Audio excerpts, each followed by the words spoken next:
great to be back. I haven't been back to Europe since NFL Europe went away.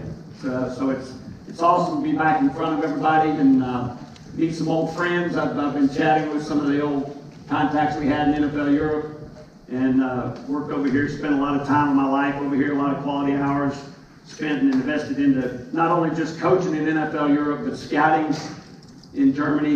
I've been on the Autobahn a few times. my palms sweating, going about 200. But as we Americans get a little nervous, we start to grab that thing a little bit, as Martin was saying yesterday when you're out there. But it's great to be back.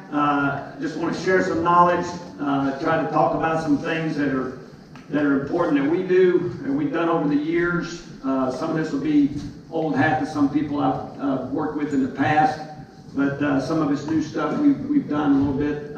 I had the fortune of being a special teams coordinator in the CFL, NFL Europe. From this standpoint, we picked up some things through the game. The game's a little different in Canada, but I know the league's partnered with the federation here and with a lot of teams in Europe, so there'll be some possibility of more European players coming to the CFL in the future, which is a very good thing. There are nuances about the game up there that'll be passed on as the players get involved in that league.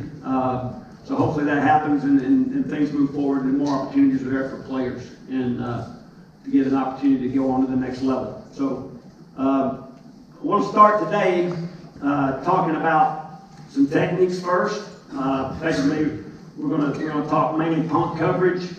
Okay, a friend of mine this morning, we chatted just a little bit. We're going to talk a little bit about punt return technique as well. All right, then we'll go into some pursuit, okay, and leverage. All right, leverage first and then pursuit. And I'll show you a couple of diagrams and give you some things to look at there as we're going through it. Punt team itself and special teams in general. Let me say this in encompassing comment about special teams in general. In the big picture of things, scheme is overrated. Okay, matchups are not. All right. Schemes are overrated, matchups are not. Okay? You win in special teams with the matchup. Right? The individual technique, right? How you execute the block, how you execute the hold up, how you execute the talent or the angle of your pursuit, how you finish on the plate.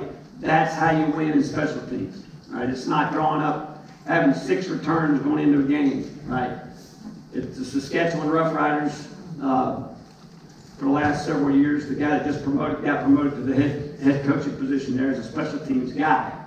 Right? He has 2 returns. Punt return, there's 2 of them. You got a vertical return, where you're trying to get the ball north, okay? And we have what we call a breaker call, where if we sense there's going to be a fake, right, we come out of the return look and we play a safe look with our punt return unit. So that's kind of in a nutshell. And we spend a lot of time, at least Coach Dickinson does, working on technique, right? And that's what I want to talk about today, is many of the techniques we do and some things we've done in the past as well, and talk about what they are, give them names. I'm going to have some guys come up and help me out here with some demonstrations to talk about what you do on each one of the techniques. All right. So we talk about covering punts, okay, and how many teams play a spread punt versus a shield? Let me get a show of hands if you're a spread punt like the NFL. Anybody do that? Very few, right? Everybody does the shield punt, right? Those are what I call a shield. You're man protecting. You can free release the line, correct? Is that the way the GFL is now, right? Everybody, it's like NCAA. You can release all the linemen and release downfield. That's good. Because I talked last night, asked a few people about that because I wasn't sure. But so we got the diagrams up there. It'll be there.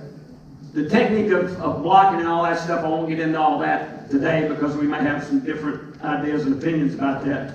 Basically, in a shield punt technique, you're going to be which is what the CFL used to be. Okay, till about 2 years ago, they put in the rule in the CFL where you can't release like the NFL. Right? They thought that was going to help. It's going to help the punt returner, but it really didn't because we got 12 guys on the field. So what they did is they added another gunner. right? So we got to add another gunner, and that's killing the returns, right? Because that guy is now a roamer in the middle, and with the motion and all that stuff, he can disrupt a lot of things up there. But make no mistake about it, in punt coverage, the most important people are the gunners. They're the guys that set the tone down there at the ball, right? They're going to be the first ones down the field. They're going to be able to cut the field off, fit up on the ball, get the ball stopped, right? As a return unit, you want to get the play started, right? Your gunners are the opposition to that, right? You got to keep the play from getting started, right? Keep the guy from catching the ball on the run and getting up the field. As a hold-up group on punt return, you're trying to create what? Space for the returner, right? He's got vision.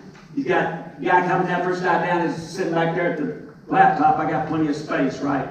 So that's the whole idea, the whole concept of philosophy is hold them up, right?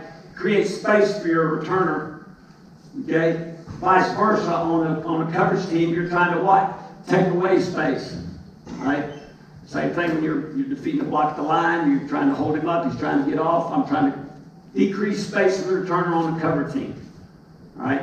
We'll talk about the leverage here in just a minute, but as you're going down the field and as you're releasing, okay, there's some things that happen, okay, once we've gotten off the line of scrimmage and we're covering the punt, okay, some things happen in a hold-up situation. We'll talk about it a little bit more when we get to punt return about the hold-up. But as I'm going down the field, I'm going to talk in general terms about a middle return, okay? We're trying to create space in the middle because we all know the shortest distance between 2 points is a straight line, all right? So we catch the ball and get it north as a returner, all right? Just from a technique standpoint, obviously, from the catcher's standpoint, you want to make sure you got your feet set to where there's no false steps when you catch that ball, right? I call it a rocker step, okay? You catch that ball and you rock back, you're losing a yard, okay? You want to circle the ball up and be moving where? Forward on the catch, right? Same thing with kickoff return or any return unit, right? So your returner specialist is an important guy. That's obviously a guy you want to be in a position. We've been fortunate to coach some guys who've been all pros and all that in NFL Europe, but that's an underrated aspect of technique because you're catching the kickoff return or you're catching a punt return back here and you're rocking back on that foot. You want to make sure you're circling the ball up, what I call circling up, where you're moving forward on the catch. All right, so you're getting vertical on the play. All right, so you're my first man up. Come on up. We're going to talk about, I'm going to skip number one for just a second because we're talking about releasing down the field, okay? And I'm covering it. You're my cover guy, okay? And what I talk about is rip and re-rip, okay? And on punt return, it's post and repost, okay? So I'm the hold-up, I'm the returner, okay? I'm on the return team and you're covering down the field, okay? What I'm trying to do is I'm going to post him, all right? I'm going to post him on the shoulder and try to what? The ball's in here, I'm going to post him wide, okay? The technique we use will be shoulder and hip, okay? Those are the two areas where I can get separation, force him wider, okay, with my post. My rip and re-rip comes from the cover man, okay? Rip and re-rip, okay? So if he is, let me be the cover guy. All right, you post me, okay? All right, he's trying to push me out and the ball's in there, okay? The hands up high, right? All right, that's a rip, right? That's a rip. So I want to rip. All right, now replace, go that hand to my hip, right? Or either hand, right? Just put that hand down there, right there. Okay, I'm going to re-rip. All right, rip and re-rip. So shoulder, we're walking down the field. Boom, right there. Post it again, re-rip. Okay, go back to the other side. Here, rip, re-rip. All right, makes sense? That's all. It's a very simple technique, but we do it drill work. I mean, we continue these drills through the whole season, right? We do this in training camp. We keep emphasizing that part of the game, right? Because the number 2 on each of these drills, rip and re-rip, is for the cover guy, right? You're trying to get that post off of you so you can do to the next phase, which I misordered that, right? Which is stack and replace, okay? If I'm the cover guy now, come back up again. All right, if I'm the cover guy now, you're posting me, right? I rip, I re-rip, and I'm closing in on the ball, okay? The thing I want to use now is number one at the top, stack and replace, okay? There's two things that can happen, all right? I'm getting close to the ball. Let's say the screen's there on the ball. I'm 10 or 15 yards still out, right? Okay, and we're over here. I want to get to that far one over there, okay? Rip, re-rip. Now I want to stack him, and replace him. I want to get him where? On my back, right? I want to stack and replace. We can use this to close in and make the play, okay? The guy's overplaying me, all right? So stack and replace, I want to get him behind me and finish the play, all right? We'll talk about leverage on the fit here in just a minute, all right? If he's overplaying me, and I've got space to do it, in other words, I need 5 to 10 yards to do this, okay? We would club by, all right? Number 3, okay? Club by. He's going to ride me, go ahead and post me. He's going to ride me out of the play. I'm going to club by, all right? That's all based on a spatial relationship to what? Where you are attacking the ball at, all right? How far are you from the ball? Make sense? Okay? So if I got room, obviously I want to always what? Stack and replace. I don't have to fool with him no more, right? I go finish the play. Okay, if I'm coming this way and the ball's there, he's posting me out here, he's going to ride me by the play. I see it about 10 or 12 yards, he's going to run me out of the play, right? The ball's coming up inside. He's already got it, the returner's already got it, starting to make his move. I'm going to violently club across, right? Club by. Now I can get myself back in the leverage position to make the play on the ball. Okay, so we good there? Any questions on that? All right, so stack and replace or club by. There's only two things that can happen. All right, now, when I get into the competition part of it, in training camp we'll do this, and we'll do it occasionally during the season, but not so much. When we're forming the final roster and we're drilling our guys, we do a compete drill. We just line the guys up 10 or 12 yards, 15 yards from a pop-up dummy on the edge, 5 yards out, right, 10 yards away, and we'll run a compete drill, right? In other words, I'm the cover guy, you're the blocker, you're trying to hold me up, and the man that wins is the guy that holds off, right? We don't have a whistle in that drill, we just do it for competition, right? And anything you do in practice that creates competition is going to make you better. Right? It doesn't matter if it's a punt return drill or release drill, wide receivers and DBs. Any competition drill is going to make you better in your technique and create that effort and that intensity and that sense of urgency that you got to do to finish the play. Right? Finishing the play is the most important thing in a legal manner. We tell them on the just to keep a couple of things here, just to flip it over real quick while we got this up here and talk about punt return. Okay, at the beginning, and I was talking with Lee about this morning, capturing the wing, and I'm thinking specifically as a punt return unit now, capturing the wing, we want to fire off the ball, right?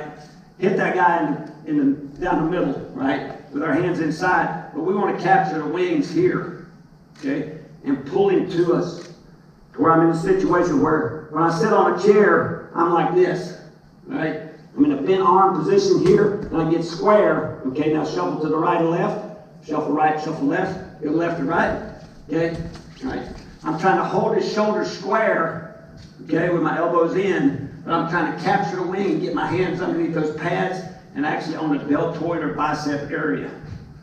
Okay, the longer I can hold his shoulders square, the more what? Space I create down there, right? The more space you create for the returner, the longer you can hold him square. Now, obviously there's the point of release, right? There's a point of release. He'll release now. We do this in a drill. Shuffle right, shuffle left, and then take off. Boom. I go right to the hip. Okay? He takes off. I go right to the hip with a near hand and get into what? Post. All right? Get right to the post. If he does, say we got an inside return or vertical return, and he released inside. Okay, release, he beat me inside, I can always do what? Slingshot back to the other side on the trail position and get back on the post. Okay, but the post is the whole concept you want to use, either the hip or the shoulder, to widen and create space for your return. Okay, make sense? All right, so we lost the power again. Thank you, Coach. power mode on me. Y'all bear with me a second.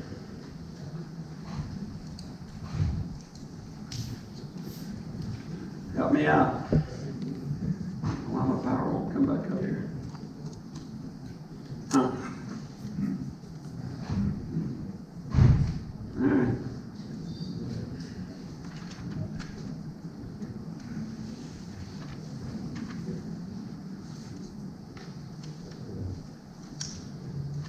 Help. All right, let's keep moving. All right, so at the end of the play, all right, punt return. All right, let's get back up. Punt return. We're getting ready to approach it. Somebody find that tech guy if you could and try to get my screen back on here. The power went out. All right, as I'm working, I am the punt return guy now. Right, I'm the punt return guy. There's a point in there where if I can just ride him by the play, there's the returner right there. I'm trying to ride him out of the play. That's good. Right. Okay, if he's getting a little bit past me right there, there's a situation where I can't see both front numbers. Okay, there's a technique we call a rip by. Okay, a rip by. We're going to work our post hand on the shoulder or hip is that going to be the one I'm going to rip with. Okay, I'm going to rip that through and throw my back on the cover man to keep the penalty from happening. Right? Obviously, you want to. Always coaching your guys not to push them what? When you see in the back numbers, right, there's a possibility of what? A rip by. So it's going right or left. Same thing if I'm posting this way. He's a little bit by me, but I'm right there. And the timing of it is where? Very close to what? The returner. Right, you're very close to the returner when that happens. Right, that's not something you do 15 yards away, right? It's that last second decision. And good decision making is going to be what? It's going to create less penalties, right? You're not going to get flags for pushing in the back, but if you drop that hand and throw it like that, I've never seen that called, right? When you throw both hands up in the air and run by him with your hip on him, that's the way to create the finish of the block when you're right there at it. Okay? Now, the last thing, again, talking about good decision making, is what we call a yo-yo technique. He's beat me, and there's no way I can rip by or anything, right? If I try to rip by, I'm going to hit him in the back because he's already what? He's stacking and replacing. He's already stacked me. All right, he's got me stacked. Yo-yo. You're just like yo-yo. You turn right back upfield and find work. Because if you block that guy, it's a penalty. Right? You block that guy, it's a penalty. But your returner's supposed to be pretty good, right? There's a reason he's back there catching the ball. If he makes him miss, you peel upfield and pick another block up, and we got something going, right? So, again, decision making there, but the yo-yo technique is something we just, if you ever get stacked, that's the way we state it to the players. If you get stacked at the point of attack, let him go. Right? Turn around, find work. Right? Turn back upfield, find the next guy, because you know the return's coming right behind you. If he makes that guy miss, we're a chance to get off and running. Okay? We good there? Thank you, Coach. All right, so those are the base techniques for punt cover, punt return. All right, so the one I want to talk next about leverage. Okay, when you're covering a kick, we teach our punt coverage and our pursuit a lot like we teach our defensive coverage and pursuit. So there's double learning. Okay, there's double learning between what happens on chasing the ball down or fitting up on the run or whatever. Talk about the first leverage I talk about is the most important for the gunners. We call it ball leverage.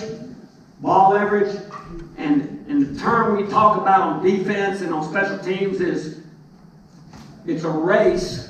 The ball has declared, okay? Number one, the ball has declared, right or left, all right?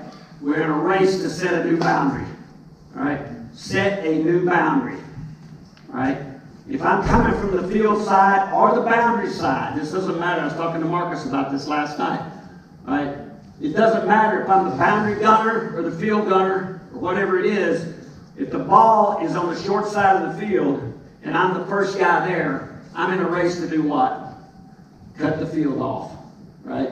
I want to cut the field off. Take all that space out there to the field and eliminate it, right? Now, what have we done? We've compressed your coverage lanes from 4.5 yards to about 1.5 yards. You with me on that? Okay, so your lanes just shrank down. You cut the field off, doesn't matter which side you're coming from, the first man in is always going to set a new boundary. All right, and it's normally the field side on a punt. All right, if you're punting into the boundary, using that technique or trying to seal the ball in the boundary, you still want to use the first guy in. That's his rule. It doesn't matter who it is. All right, defensively, we say the first guy there. We're in a race to set the boundary. Okay, as soon as we get the boundary set, okay, then we're going to field. All right, flatten field. All right, field from the inside out, or let's show them this, coach. Come on up real quick. If you beat me to the ball's in there. You set the boundary, right? You go to the hit, right? You're going for the tackle, right? You miss, I'm going to field from outside in, right? Some people call that a fold, right? It's still a field, right? Fold and field from the ball side. Okay, if coach is over there, right? The ball's coming, I'm chasing the ball here. He's setting new boundary. He sets the new boundary. I'm flat and I'm field, right? We call it flat and field. If I'm close to the ball within 10 or 15 yards, and that's pursuit angles, okay? Very simply, come back and let's demonstrate this, coach. All right, let's imagine the ball is going laterally that way. We're both chasing the ball. All right, just a demonstration here. You go straight, and I'm going to do the old school pursuit, okay? All right? So we're both the same guy. You go, boom. Ball cuts up. Go get the ball. Boom. Who's closer to the ball? All right? Everybody see what I'm talking about? All right, we're chasing the ball. We're the same team. We're chasing the ball. You're flat. All right? You're flat. I'm deep. Ball cuts up. Boom. Who's closer? All right? Take old school out of your thinking. You with me? If the ball's in front of you, the ball's over here, and it's declared this way, pursue flat down the line. Chase right down your line of scrimmage. Right? If you're running deep, you're losing real estate that you got to make up somewhere in there. Make sense? Everybody understand what I'm saying? If the ball's going this way, right? You're going to pursue me flat. Flat. Now you're close right there. You're going to close, right? You're going to feel it, right? I'm saying in pursuit, when you're 10 to 15 yards away from that ball, right? You want to be flat down your line of scrimmage. If you're running the ball and it gets by you, guess what? I got to make up that ground I lost, right? If you're going deep and the ball cuts up, you're further away. All right? Make sense? All right? So that's what we mean by flat. Flat and fill, right? If you're close enough to the ball in the field, then fill it up, right? Fill the funnel up, close it off. All right? Makes sense. All right? Pursuit. All right? Double learning here. All right? So ball leverage, we set the new boundary. We talk about three things for the net.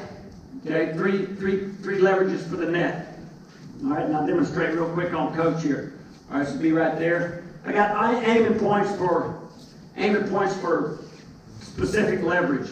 Okay, so we talked about setting a new boundary. That's ball leverage. Okay, ball leverage means, in a nutshell, that means taking a shot. Right, you're going to take your shot and go make the play. Right, because the net behind you should be built so that you keep that ball inside of them anyway. All right? So you have ball leverage that goes for the play. All right? You have three other, you have a force leverage. Okay? By definition, force means inside and in front. The ball's inside of me and it's in front of me. Right? If I'm attacking him in a force, I'm attacking the near hip and shoulder. Right? I'm keeping the ball inside and in front of me. All right? If I'm in a heavy leverage, okay, as I form a six-man net or whatever it is, you're going to have force guys outside. You're going to have heavy leverage inside, right? Okay, heavy leverage meaning I'm near leg number, right? I'm in front of the ball. The ball is in front of me. All right, those are the guys that keep the ball from going where? North, right? You want to avoid the ball going north. You want to force the ball to go where? It's just like defense, we fill a gap. Right? We want to make the back do what? Bounce outside. Where he's running to the sideline. Running to the sideline, now your effort and pursuit is going to change the yardage on the play. Okay? Contain is only something we use a lot in special teams for two things. Okay? Contain is not something you do to a ball carrier. It's a technique you play against the ball carrier. Force is a fit on the ball carrier. All right, the way we describe it. Heavy is a fit on the ball carrier, on his body. Heavy, I'm in front of him. Force, I'm on his outside shoulder. Right? Right?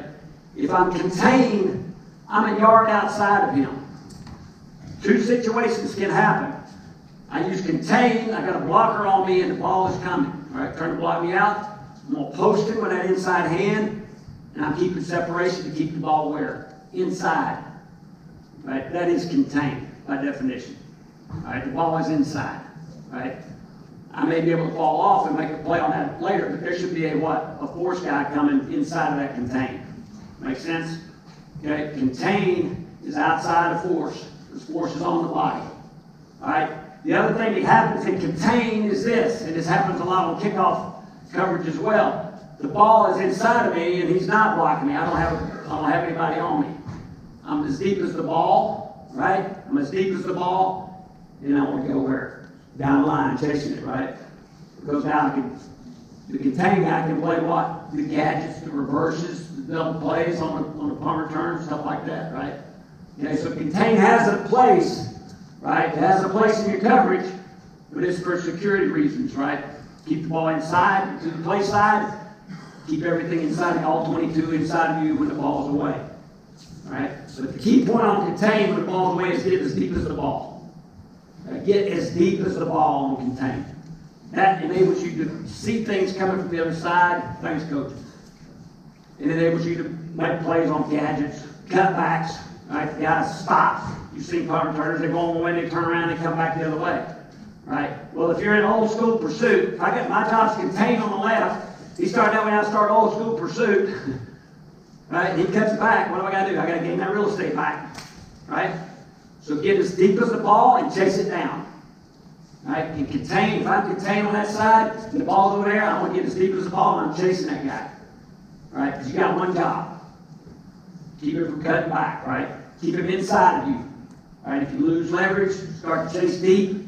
Right? There's a chance you'll what? Lose cutback leverage. Right? So close it down from level with the ball. All right? Any questions on those? Right?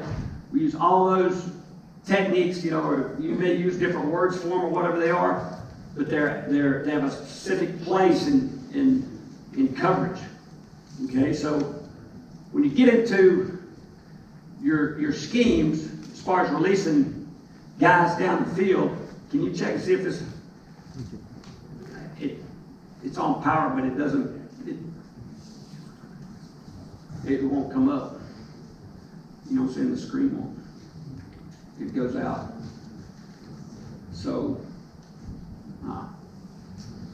you hit a different button than I did. These tech guys are a lot smarter than I am. No doubt. I do know my password though. Here we go. All right. So there's our leverage diagram. All right. Get this fixed here. Minor delays, just a little bit minor. We're good? Thank you, sir. All right, so there we see our leverage stuff we just talked about. Set the new boundary review real quick. Target, field side hip. All right. Heavy alignment, ball in front. Fill, target near thigh number. Force, ball out inside and in front. Contain. All right. Post or wrap. There's that wrap word I didn't use before, but that's when you're getting as deep as the ball. All right? Ball in front, flat and fill. Ball behind. All right? So now I'm in old school pursuit. The whole flat and fill, let's still talk about this again.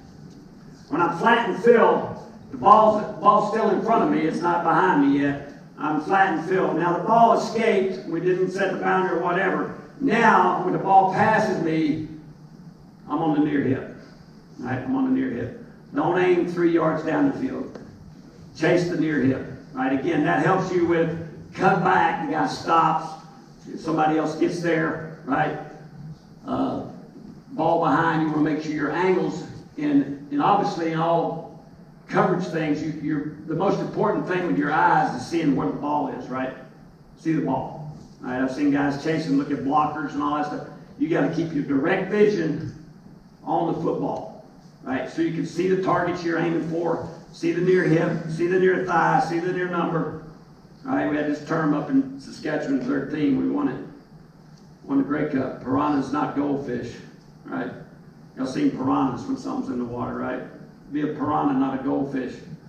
All right, so let's look at this. All right, so this is just a, now I'm not going to talk again about protection too much here, but let's look at the diagram. All right, this is just a shield punt with one split, right? And you got two, you got a wing back there on the right. However you line it up is however you line it up. But I want you to look down the field at the ball and see where the net is and see where the ball, look at the ball itself. All right, so you got your two guys outside, maybe those are your gunners, right? That's your ball leverage. You see where their aiming point is, right?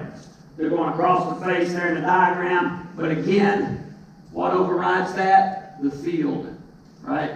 The field. You could be the boundary gunner and still cross the face to the field side. Right? Makes sense? Right? You don't want to keep it in, you don't want to force the ball to the field. You want to stop the guy from going to the space, condense your lanes. All right, now how do you sort these guys out? I want to talk about sorting leverage, okay? So we talked about the distance you want to be from the ball, all right? You see the 6-man net. Everybody see it, right? There's a 5R, 5L, 10R, that's yards from the football horizontally, right? 5 yards out, 10 yards out, 15 yards out. As the ball's moving upfield, that net's going to close, right?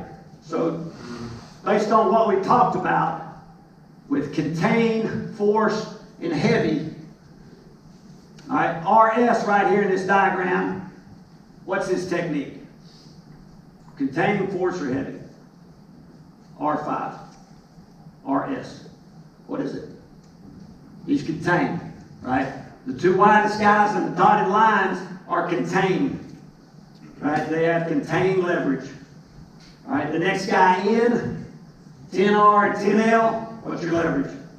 Force. And let me say this about leverage. You play your leverage. You play the ball through your leverage. So you've got a blocker on you at the ball. You play the ball through your leverage, right? So you're going to take that guy back to the ball. If I'm playing on that outside hip, I'm going to take him back to the ball, right, through the hip, all right? The two inside guys, whoever they wind up being for your coverage, okay? In the net, the 5L and 5R, they are heavy, right? They're in front. Right? They're in front of the ball. And just a brief definition of two heavy players, right? If two heavy players are side by side, the ball should not split you. Right? Make sense? Right? The ball should not get between two heavy players, ever. Right? Should both be in front of the ball, right? Okay, so the ball should not split us. That way we're never allowing any vertical crease for the return. All right? The snapper and the AD there, or whatever, we would also teach them, and we did in the NFL Europe with the spread punt, and we do it in the CFL with our snapper and our PP now because it's NFL type style, but we teach them it's ball leverage for you also, right? So you may get a snapper here. If you're doing this protection, and we used to do this in the CFL as well, we use man protection to slide this shield punt. Our snapper may get down there first, right? Because they're not blocking, right? If you got a good snapper can get down there, teach him ball leverage, right? The first guy down there should know he's always ball leverage. Cut the field off, set a new boundary, let your net cover the rest of it. Right? Do not let the ball to the space. Whoever the first guy is. So the green dots or the green arrows could be the first guy down, right? If they double team your gunners, that's probably going to happen, right? If they double your gunners, that can happen. So alert those inside guys, whoever they are in your scheme, that they are ball leverage, the first man in, okay? Look at another diagram and say we got two splits, okay? You can work your shield guys any direction you want as far as your scheme. However, this is just a basic double wide coverage with the two halfbacks in the backfield being the what? Contained guys. All right, I want to talk specifically about sorting leverage. Sort leverage. Okay? Some people may have a double team. Say you got a really good right guard on your punt team. He's your starting middle linebacker, and he's the kick-ass cover guy. And they're going to double him, right? So he can't get out, right? Okay, the first man out to your side. Okay, so let's look at this diagram. Let's say our right guard is our badass cover guy, and they're doubling him, right? The first man out to the right side will play heavy leverage. You understand what this is, right? The tackle, the guard gets doubled, the tackle feels that, right? That's just something you work through drills. We do a drill where we just call it a washing machine, where 3 guys run in a circle right here, and we say go, right? The first guy out goes what? Heavy. The second guy out goes force. The third guy out goes contain. Just like the original diagram, right? So you've got an answer for double teams, right? When they're trying to punch a hole in your net, right? That's the only way to cover it, right? You want to take your leverage and sort it, right? Inside out. Heavy first. Because we want to be where? In front of the returner. Don't give him the vertical crease, right? Do not give him the vertical crease. All right? If they were doubling both of those guys on that side and the halfback was the first guy out, where would he go? You go right to the ball, right? You go heavy leverage, right? The second guy to escape will go force. The last guy to escape is always contain. That will keep you from giving up vertical creases. At least you'll have a guy assigned to that side. They can't double everybody, but you could cover up for a single or a double on each side with your tackles or whoever's not getting doubled. If they're doubling the tackle, right, the guard would go what? Heavy. The RS would go force, right? And the last guy out would always be contained. Everybody good with that? Okay? Any questions on that? That's just a kind of something you work through, but it always guarantees you're not going to give up something vertical. Right? At least you're going to have a guy in front of the ball. Right? You may not make the play, and we tell our heavy players, make sure you don't, keep the ball in front of you. You may not make the play. If that guy turns and runs sideways, that's good, right? You may not tackle him. If you stop his feet and get him to adjust right or left, then we're in good shape. Our pursuit will take care of it. Okay? Our punt cover, our punter plays an apex off the ball. He basically mirrors the ball, but he stays back out of the trash. I'll say this about returners. If they break something through, all right, same for kickoff coverage or punt coverage. If a returner's one-on-one with your returner or with your punter or your kicker, right, in a kickoff cover or punt cover situation, okay, make sure you don't give up the rail. What I talk about giving up the rail. If he's a speed returner, right, don't slow play it so long as a punt returner. Here's what, and the reason I say is, here's what we would tell a returner if we want to score a touchdown, right? I'm going to tell the returner this.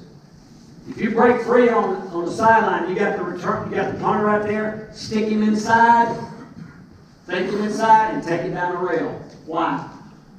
Because the pursuit's got to go where? Further. Right? That makes sense? Okay? So if they're trying to do that, right, if they're well coached and you understand the geometry and the math on a football field, right? You want to force the returner to go where? If you miss, as a safety valve, you need to miss where? Force him to cut back. Don't let him set you up and beat you with speed, right? Because that's what he's getting paid for, right? In the CFL, that's what he gets paid for. To outrun everybody, right? Make sense? So just as an indicator, as a recommendation there on the last play, the game-saving type tackle. We had some guys in NFL Europe that could tackle those guys, but make sure you play leverage. Use the sideline as an extra man, but don't slow play it so long as a punter or kicker that you give them the cutback. You give them the touchdown down the rail. Here's like right coverage. Right? Anybody do rugby punt? Anybody do that? You roll out and do that. Okay, you can flip those gunners, right? Okay, you can flip those gunners. We did in CFL back when we did all those rules all the time. We'd put both gunners on one side, right? Now with 12 guys, we still do it the other way, but you can snap that ball. There's a lot of fakes you can run off the rugby style punt if you ever decide to do that. I'd be glad to talk to you about that. Any questions on anything as far as our stuff here? We're getting close. We're good here, Peter? We're getting set. Questions? Anything? You know, again, just to reemphasize what we talked about, you know, the technique and the scheme are different, right? They're two different things. Scheme's overrated. I mean, you can draw up some nice plays, but if the players don't execute it, it doesn't really matter, right? You win, right? You win with matchups. Matchups are how you're going to win, right? Putting your best guy on their worst guy in a return situation can be advantageous, right? You don't have to double the guy because you got a hole already punched in their coverage, right? So putting your guys in the right position, putting your players in the best position on the team to fill in the positions, you know. But if you build your coverage units based on the leverage and who can get down there, set the boundary, play ball leverage, attack the ball, right? You've all got to tackle in space on special teams, but it's important to teach the process and take it from there. All good? I'll be glad to send this in. You know, have this for Martin. Appreciate your time. Hope I could help out in some way. Thank you very much.